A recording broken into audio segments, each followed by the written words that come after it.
Are we gonna talk about the elephant in the room right now, or what? Ellie Tovanen's interview in the hockey news, I take it? Why, when they have a key lead against a conference rival, does this team like playing with fire? Everybody's hands go up, way up, as the Nashville Predators defeat the Calgary Flames by a score of 2-1 Monday night inside Bridgestone Arena on the back of a 38-save performance by one UC Saros. The Preds get the job done. They get a hard-earned 2 points and climb within 5 points of the last playoff spot in the Western Conference with 2 games in hand. The problem is there's 2 teams sandwiched between them and Calgary right now.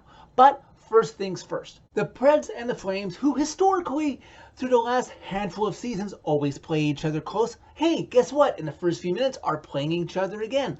Very close in this one. And the Preds have a great chance to open the scoring as Colton Sissons skates into the Flames zone, and he gets it over to seemingly coach's pet on the Preds roster, if you ask Preds Nation on social media, Cole Smith, and he's denied by Markstrom. At first it would seem in this game that the Preds haven't learned from Saturday, as they almost get burned on a 2-on-1 for the Flames that could have been a 2-on-0, but luckily they scramble back defensively and keep it from going into their net. Then about 6 minutes into the first period, the Flames with another pressure point, and the Preds have a defensive breakdown, causing Blake Coleman to have a partial break, but he's denied by UC Saros. 6.5 into the game, Preds with some good pressure, keeping the puck low right in front of Markstrom, in front of the Flames crease, and Johansson is barely able not to get it in. But finally, just a little under 8.5 into the first period, Flames are desperate. They're trying to clear the zone as the Preds are keeping the puck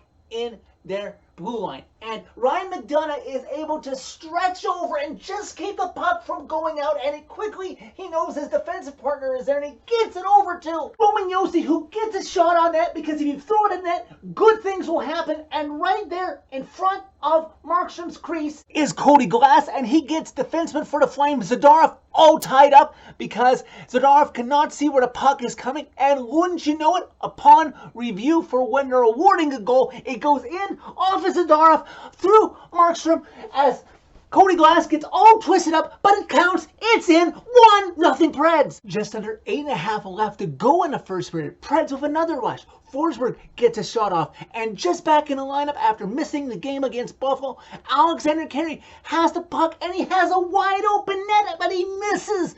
And the Preds maintain their 1-0 lead. A little more than 5 minutes left in the first period. After serving a hooking call on Andrew Mangiapane for the Flames, you got Juuso Parssinen in a penalty box, taking a long 2 minutes. He hopes it's not less, thinking about what he did wrong.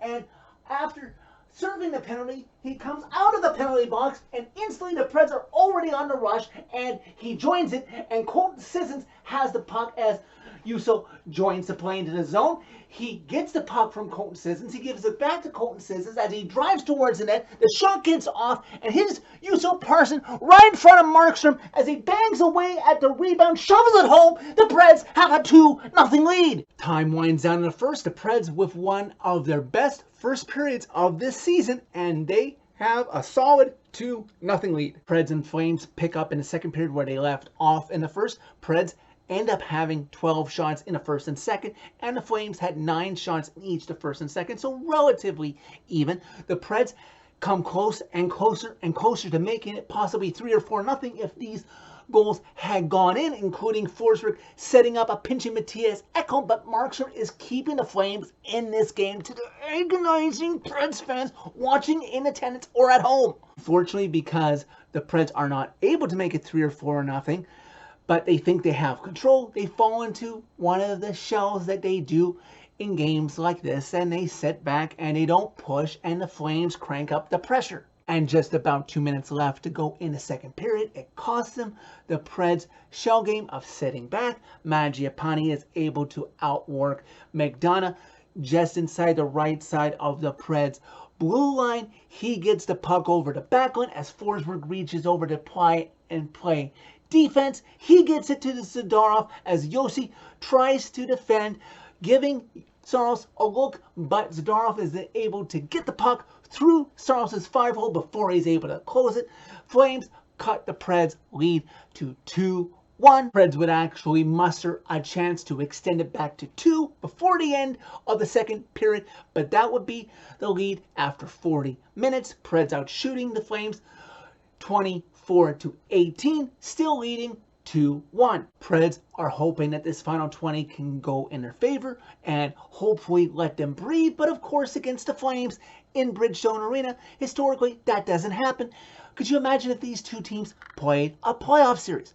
But as for this game, just over 2 minutes in, the Preds are put to the test as first Cole Smith, coach's pet, takes a tripping call on Nazem Kadri, and just worse for the wear, 18 seconds later, snake-bitten guy who wants to score a goal, Tanner Jeannot, takes an obvious delay of game penalty, giving the Flames a 5-on-3 for 1:42. 18 seconds later, though, Anderson for the Flames would take a high sticking penalty against Sissons. It wasn't blatant, but he didn't have control of his stick because it was in the air and Sissons skated right into it, meaning that the Flames would only have a 4-on-3 power play. But the disadvantage in that scenario is you have one less guy to defend, but the other team has much more skating room since you still only have 3 players on the ice. And the Flames pass it around. It looks like the Preds are going to kill off the penalty, but with 9 seconds to go, and it's Tyler Toffoli in front who deflects it home past Saros, and this game is tied at 2. Wait, hold up. Saros, who can multitask like crazy as he's trying to defend, saw something. He's inferring that that was a kicking motion. And sure enough, on the Bally Sports replay, and the refs review the footage because this is not something that you have to challenge if you're the Preds. Yes, Tyler Toffoli did kick it because if you deflect it, that's one thing. But if the puck was not going into the net when you moved your skate, it's a kicking motion, and the refs made the right call. The goal is waved off, and the Preds are still up 2-1. Preds escape danger there. They kill off the power play of the Flames and play on, as they have now killed off 3 Flames power plays. But alas, just under 12 minutes left to go in the third period in regulation. Here we go again. Dante Fabro doing what you can't do in your defensive zone. He trips Dubé of the Flames, putting the Flames right back on the power play, and the Preds in potential danger. During that penalty kill, Cole Smith gets a little too aggressive with the puck and leads a 2-on-1 into the Flames zone. And instead of just dumping it in, he tries to create a scoring chance. But what ends up happening is, after you create the scoring chance, quite often your momentum will take you behind the goal line, which means once the other team gets control of the puck, and remember, the Flames were on a power play, they're able to race back. Cole Smith is able to get back into the play, fortunately, to break up the Flames' scoring chance there of having an odd man rush, and Cole Smith is fortunate enough to get the puck again, carry it out, and this time he does the right thing and just dumps it into the Flames zone. The Preds eventually kill off Dante Fabro's tripping call, as they would kill off all 4 Flames power plays on this night. A much better improvement on that side of the special teams bar compared to Saturday. Preds not sitting back. They're not creating the shots that they want on the shot clock, as I will get to that come the end of the third period recap. But Ryan Johansson carries the puck in. He has the presence of mind to know where Nito Niederreiter is, and he gets the puck over to him. Nito Niederreiter is near the net. He gets a shot off, causing the Flames to take a penalty, putting the Preds on the power play. Preds unable to do anything with that 2 minutes. The Flames, to their credit, actually create more scoring chances. Fortunately, they don't score, but the Preds are, in the end, able to kill off a 2 minutes off the clock that they need to get this down to 0. You got under 5 minutes. And then if you fast forward all the way to just under 2.5 left to go in regulation, Duchesne and Johansson with a great chance to put this game away. They can't do it. And then Forsberg has all day. He beats Markstrom, but he can't beat the right post. Oh my God. And the Flames are still within 1. About a minute left to go. The Flames have Markstrom on the bench. Granlund attempts to hit the empty net, but it goes off of Zadorov, so it can't go all the way down the zone. As the Flames get the puck back in. They're trying. Seconds are ticking off the clock. Under 10 seconds left to go in the game now.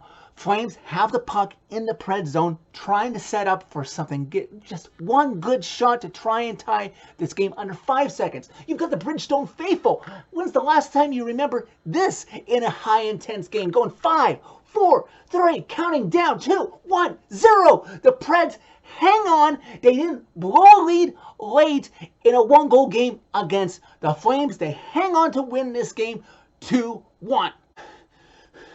Everybody catch your breath, players and fans included, because despite being outshot 21-5 in the third period where UC Soros didn't allow a goal, the Preds are able to hang on and get a crucial 2 points regulation victory as they try to get back into the playoff hunt. So considering games between the Preds and the Flames of years past, I'm thinking about Halloween night 2019.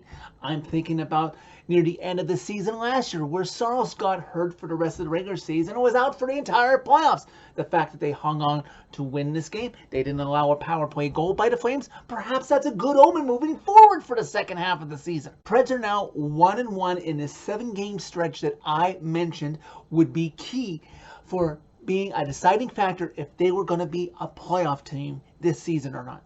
5 more where I have concluded that they'll need to win at least 4 by any means necessary, regulation, overtime, or a shootout, to give themselves a fighting chance for the last 34 games of the season once they have played out this next 5. Mind you, something did hit me today that got lost in the shuffle with my frustration of losing the Montreal game and the Buffalo game returning from the road trip that I didn't take into consideration, especially because the Montreal game was game 41 of this season. If you go back to the 2014-2015 season, the first time the Preds made the playoffs and went on this streak of making the playoffs every single season, with most of this core actually in the end of the 2015-2016 season and the 2016-2017 season, those 2 seasons, at the game 41 mark, the Preds that year were actually statistically worse than this year. Now, I'm not saying this team is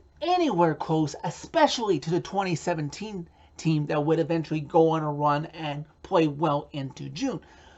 But maybe, just maybe, I should breathe a second, but still take into consideration the next 5 games as being a key. That if this team can just get a string of wins together and stop balancing off that win streak with another losing streak, they can convince themselves, yes, we can make the playoffs. Just stop with the losing streaks. But along with you quitting playing 500 hockey or worse, Preds, you have to go back to getting power play goals once every 2 or 3 games at worst. You need to ring these together because they'll ensure you get victories. You can't expect to win these games with 5-on-5 play. It's just not going to get the job done.